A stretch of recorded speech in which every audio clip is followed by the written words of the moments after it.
Paano maibalik ang tiwala niya o ang kanyang trust? Ito ay tanong ni Kaiser Josh Candelaria. Hey bro, gising! Hindi mo na maibabalik ang tiwala niya sa pakiusap, sa bulaklak o sa text.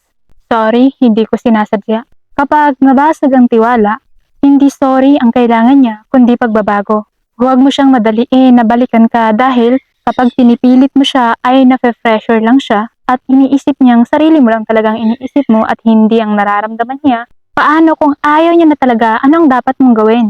Hindi mo na mababawi ang pagmamahal ng taong sarado ang puso. Ang pilit na paghahabol ay hindi yon pagmamahal, kundi pagiging makasarili. Irespeto mo yung desisyon niya at irespeto mo din ang sarili mo. Gamitin mo ang sakit na yan para magbago.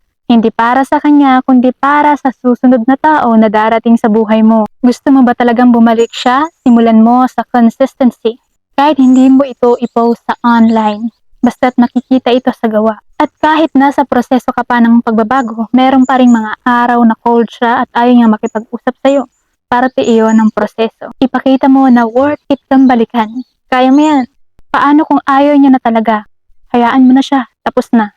Kung nagustuhan mo ang video na to, huwag kalimutang mag-like, mag-share, mag-comment, and mag-subscribe para lagi kang updated sa ating mga latest video. Thank you so much!